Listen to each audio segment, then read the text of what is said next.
वही बात ये लोकल ऐसी अच्छी बात करें कारण इसीलिए बता रहा हूँ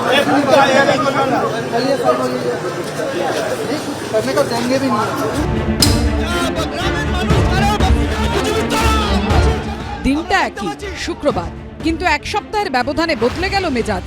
5ই জানুয়ারি যদি ইডির ক্যালেন্ডারে ব্ল্যাক ফ্রাইডে হয়, তাহলে এদিনটা অবশ্যই সুপার ফ্রাইডে। পুরনিয়োগ দুর্নীতির অভিযোগের মামলা এদিন সকালে যখন দমকল মন্ত্রী সুজিত বসুর বাড়িতে ইডি অভিযান চালালো, তখন হেভিওয়েট মন্ত্রীর পাড়ায় ভোটের সময়ের মতো এরিয়া ডমিনেশন করলেন সিআরপিএফ জওয়ানরা।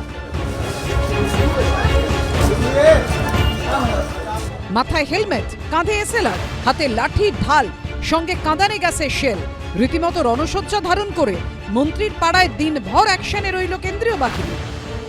তো কয়েক বছরে আমরা একাধিক তল্লাশি অভিযানে গেছি এবং সিবিআই ইডি থেকে শুরু করে, কিন্তু এই প্রথম আমরা দেখছি যে তল্লাশি অভিযান একদিকে চলছে, অন্যদিকে কিন্তু এরিয়া ডমিনেশনের কাজ চলছে।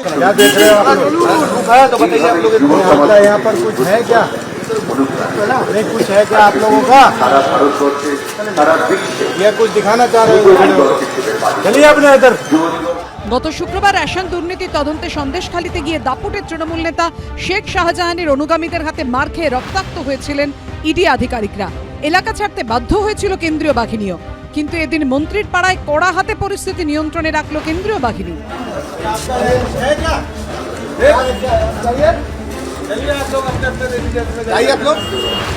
এমনকি মন্ত্রীর বাড়ির পেছনে গলিতে পর্যন্ত অনেকটা জায়গা ঘিরে ফেলেন সিআরপিএফ জওয়ানরা।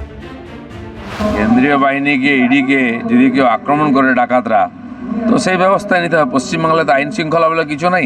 ইডি এর আগেও ধাক্কাধাক্কি খেয়েছে, খায়নি তা না। ইডি আগেও ধাক্কাধাক্কি খেয়েছে, কিন্তু ইডিয়েট তো পরে শিক্ষা নেয় আর কি। অনেক আগেই তা করা উচিত ছিল। কেন এর আগে রেশন মন্ত্রী বাড়িতে গেছিল, তখনও হল্লা চিল্লা হয়েছিল, ঘেরাঘেরি তো তখনও হয়েছিল। ইডি শিক্ষা নেয়নি। বিরাটিতে তৃণমূল কাউন্সিলর সুবোধ চক্রবর্তীর বাড়িতে ইডির তল্লাশি অভিযানেও দেখা গেল কেন্দ্রীয় বাহিনীর একই ভূমিকা। সন্দেশখালীতে ইডি আর কেন্দ্রীয় বাহিনীর ওপর হানা, আর তারপরেই কিন্তু ডিফেন্স সিস্টেমের উপর বাড়তি জোর দিল কেন্দ্রীয় বাহিনীর জওয়ানরা। তাদের সঙ্গে হেলমেট দেওয়া হচ্ছে এবং একই সঙ্গে তাদের হাতে একটি করে শিল্ড দেওয়া হচ্ছে। শুধু তাই নয়, যদি কোনোভাবে এই রেড চলাকালীন ভিড় হয়, সন্দেশখালীর মতন ঘটনা ঘটে, তাহলে যাতে সেই ভিড়কে ছত্রভঙ্গ করা যায়, তার জন্য কিন্তু নন লিথাল কিছু ওয়েপনও নিয়ে আসা হয়েছে। দেখা যাচ্ছে কেন্দ্রীয় বাহিনীর জওয়ানদের সঙ্গে এখন থেকে এই টিয়ার গ্যাসের শেল রাখা হচ্ছে। যখনই কোনো পরিকল্পনা আমরা যাই একটা বড় সড়ো আইন শৃঙ্খলা রক্ষার ঘটনায়, তখন তার আগেও সুপিরিয়ার থেকে সবাই মিলে কি হতে পারে, আমরা কতটা প্রস্তুত থাকলে কত সম্ভব ক্ষতি, আমার কতটা কম ক্ষতি হতে পারে, অপরপক্ষের কতটা কম ক্ষতি হতে পারে, এই সমস্ত বিবেচনাগুলো কিন্তু করা উচিত।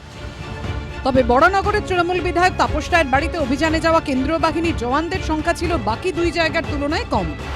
শেখ শাহজাহানের বাড়িতে গিয়ে ইডির আধিকারিকেরা তারা আক্রান্ত হয়েছিলেন, সিআরপিএফও কিন্তু আক্রান্ত হয়েছিল। প্রশ্ন উঠেছিল সিআরপিএফ এর হোমওয়ার্ক নিয়ে। এদিন কিন্তু দেখা গেছে যে যত পরিমাণ প্রস্তুতি নিয়ে তারা শ্রীভূমিতে গিয়েছেন, সেখানে যেভাবে ইডি রেড করছে তার বাইরে অ্যাকশনে দেখা গেছে সিআরপিএফ কে, তার তুলনায় কিন্তু অনেকটাই কম প্রস্তুতি দেখা গেল কিন্তু তাপস রায়ের বাড়িতে।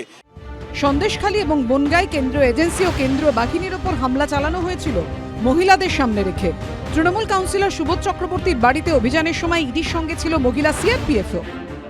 এটা পরিষ্কার প্রমাণিত যে স্থানীয় বিজেপি নেতাদের কথায় এবং দিল্লির বিজেপির অঙ্গুলি হেলনে এবং ইঞ্জিনিয়ারিংয়ে এখানে ইডি সিবিআই রেডটা এক্সিকিউট করছেন বিজেপির বিরোধী দলনেতা শুভেন্দু অধিকারী। বউবাজারে তাপস রায়ের বাড়িতে অভিযানে ইডির সঙ্গে যে 15 জন সিআরপিএফ জওয়ান ছিল, তাদের মধ্যে 2 জন মহিলা সদস্যও ছিলেন। সুকান্ত মুখোপাধ্যায়, ময়ূর ঠাকুর চক্রবর্তী ও রাজীব চৌধুরীর রিপোর্ট, এবিপি আনন্দ।